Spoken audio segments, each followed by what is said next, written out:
Nakatapos ka na? Sige. So ang amay, Last 3 minutes. okay, ang amay suno pa sa imo hindi pangalan tuod na. Suno sa ginhambal hindi pangalan. Ang amay, hindi siya proper name. So Common name siya, katawagan or titles. Hindi siya proper name. so name gyapon. Ha? Pero ang ginatumod sa ginabasa mo da proper name sa ngalan sang amay. Ako amay ko, Oh. may bata ko, amay ko may ngalan siya si Ronald sa Lili. So mo nang natumbok. Okay, so sino ang pangalan sang amay? Ha? Sino ang pangalan Ang sang amay? ginbautismo sa ila sa ngalan ni Lord Jesus Christ. So ang mga apostol kay balo kun ano ilagi nahimo, kay balo sila kung sino ang ngalan sa amay amo na gani ginabautismo sila sa ngalan Okay. ni Lord Jesus Christ. Buot mo bala silingon nga ang pangalan sang amay si Jesus. Oo. Ha? Mm. Si Jesus, okay. Wala na gid sing ibang nga pangalan. Ah. Wala na gid sing ibang nga pangalan. Di kaya mo nang gindeklara subong mo kaya mo nang ngalan ginbautismo sila mo. Okay. So kung may mabasa ko nga may iban pa nga pangalan. Ang Bato- gintumod sige ang ginatumod sa nga ginbasa kompleto na Lord Jesus Christ. Ang ginambal mo dahil Jesus lang damo ngalan ni Jesus. Okay, basahon ko kung mabasa ko sa imo nga may iban pa nga pangalan si Jesus. Ah. Ano ang imo ginambal yan sa Bible, himuon? ang- Dali lang tapos ako anay. Ano ang imo himuon? Batunon mo nga hindi lang gali Jesus ang iyang pangalan. Ah.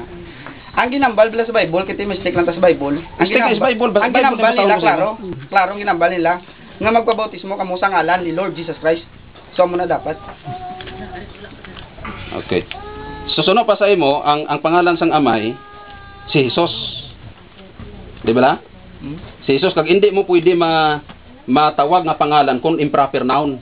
Di kaya mo nang ginambal. Okay. Dali lang ha, i-clarify ko sa imo. Uyon ka bala suno sa imong ginhambal nga ang improper noun hindi pwede matawag nga pangalan. Ginatawag siya gani ngalan, pero hindi siya proper. 1 minute. Common name lang siya. Ang ginatumod sa Bible, ang ginabasa mo, proper name ngalan sang amay. Okay. Ginatumbok, Okay, proper. dali lang ha. Hindi ko. Ang Mateo 28:19 nagtungod bala sang proper noun. Proper name. Ang gintumod. Proper name. Amo na ang amo na gani Okay. nga nagbautismo sila sa ngalan ni Lord Jesus Christ kay kay balo sila kung anong ginahimo nila. Okay. Ini balang Mateo 28:29. Mabasa mo bala dira nga tugmawan mo sila sa pangalan nga Hesus.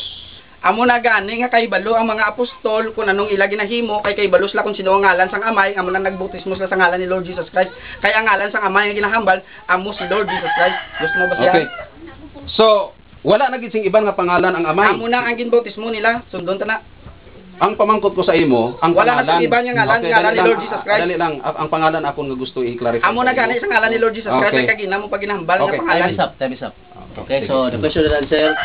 Tapos na. Thank you Ikaw so naman much. present ako naman So, mangkot. next, ihatag tayo Brother Chris ang 20 minutes. After sila 20 minutes, 3 minutes mamangkot si Brother Ronald. Hindi lang, i-edit mo na.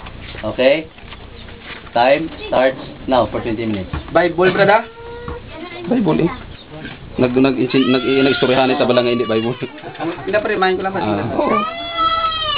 Okay. So, suno pa sa may hapon gali sa tanan. Salamat sa time nga inyo ginhatag sa amon nga maka-present kami. Kaga kato kita sa presentation sang isday about sa baptism mga kauturan kang mga kabihanan. Suno pa sa Mateo 28:18. Ang bugos nga pagbulutan sa langit kag sa duta natugyan sa akon. Okay? Natugyan sa akon. So ang word nga natugyan, nagpahibalo ini nga may nagtugyan sa iya sang pagbulutan. Kay daw kalaw ay mana nga ikaw man lang gali ang nagtugyan. Daso nang tugyanan imo man lang gihapon ko galingon. Ata katama ang teksto nga may nagtugyan sa kay Jesus ang pagbulutan o kun authority. Ang pamangkot mga kauturan kang mga kabiyanan, sino ang nagtugyan sini nga pagbulutan sa kay Kristo? Okay? Sino ang nagtugyan? Atong nabasahon ang Juan 14 bersikulo 28. Nakabati kamo kung paano nga nagsiling ako sa inyo. Ako magalakat kag magabalik ako sa inyo. Kung naghigugma kamo sa akon, nagkalipay kamo kung tani, bangod nga ako nagakadto sa amay. Ako nagakadto sa amay, kay ang amay dako pa sa akon. Oh, dako pa sa akon. Si Jesus nagkilala nga may mas dako pa sa iya. Na-recognize na ni Jesus mga kauturan kang mga kabiyanan. Kag suno pa sa iya, ini amo ang amay. ang amay amo ang mas dako sa iya, ini naghatag ideya nga may amay nga amo ang naghatag sang pagbulotan sa kay Hesus. May amay gid nga naghatag. So ang ginadala bala ni Hesus nga pagtulunan o kung teaching Doktrina. o kung doktrina, mabasa na sa Biblia, iya bala kaugalingon nga pagtulunan o kung doktrina.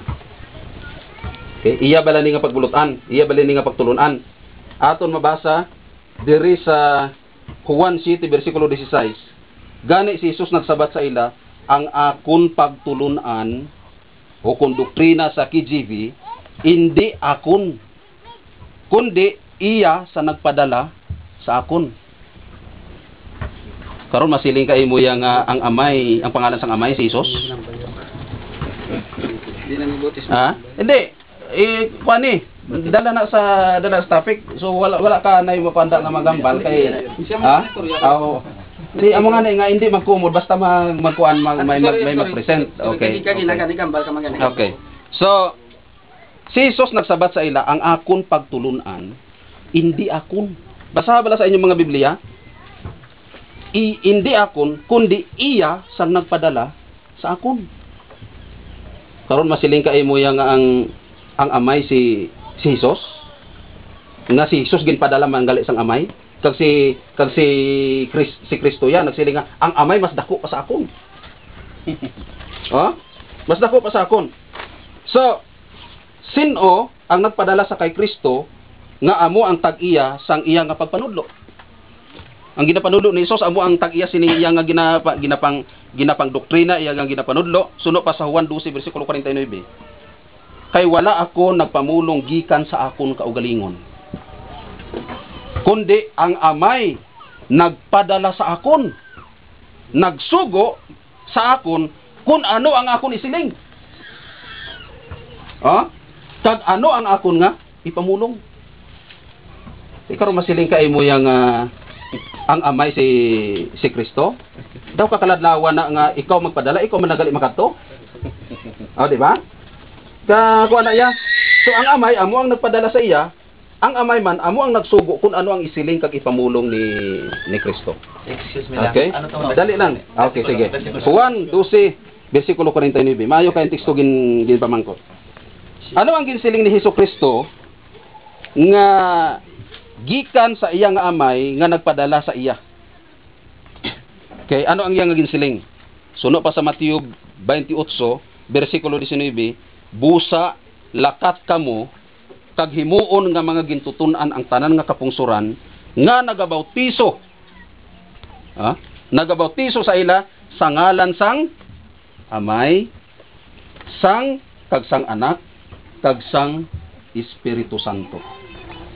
So nakahambal si Jesus ini nga mga tinaga sa tapos niya naghambal nga ang pagbulutan natugyan sa iya. Wala siya naghambal sini nga wala na idalom sa pagbulutan o kun authority. Meaning ang ginhambal niya under sa authority sang amay. Okay? Ano ini nga pulong ang ginhambal niya tapos nga natagan siya sang authority sang amay? Lakat kamo kag himuon nga mga gitutunan ng tanan nga kapungsuran nga nagabautiso sa ila sa ngalan sang amay, kag sang anak, kag sang Espiritu Santo. Ang ini nga sugo nga tugmawan ang isa ka tawo sa ngalan sang amay, sang anak, kag sang Espiritu Santo, isa ka sugo tubtob sa katapusan sang katuigan. Aton dumdumon ang ginhambal sa 20 tubtob sa katapusan sang katuigan. Ang pamangkot, san-o ining katapusan sang katuigan? Okay? Aton nga basahon ang ining katapusan sang okay, dali wala pa ko katapos. Dali lang. Bersikulo nga. Bersikulo Mayo. 28. 20 na ano? 20. Bersikulo 20. Tubtob sa katapusan sang katuigan. End of the world. Nagaupo si Kristo? Okay. Dali lang. Dali lang. Mas maayo imo pamangkot, karon na lang i-preparar imo pamangkot. Pat ini ang imo pamangkot i-preparar. Okay, kay pa ko natapos. Okay. Amo nga nga ginpaubos ko tani sa imong 20 minutes para di ka bala makuan bala. Di ka wala pa, hindi pa tayo. So, di pa tayo maubos akong time sa imong kuan. Maubos akong time. Extension lang ang time. Okay. Na-consume ko. 10 minutes lang. Okay. San-o ang katapusan sang katuigan? Kay ti ini nga sugo hasta sa katapusan sang katuigan. Ano nga sugo nga hasta sa katapusan sang katuigan? Magabautiso sa ila sa ngalan sang amay, kag sang Anak, kag sang Espiritu Santo. Basahon naton kung saan uni ang katapusan sang katuigan. Mateo 13 versikulo 49. Manginsubong sina ang katapusan sang panuigon, end of the world sa English, pareho ni sila sa Mateo 28:20. Katapusan sang panuigon, magagawa ang mga manugtunda kag magapain sila sang mga malaot sa mga matarong. Mag-abot ang katapusan sang panuigon, katuigan ukon end of the world. Kung magawa na ang mga manugtunda para nga painon ang mga matarong sa mga malain.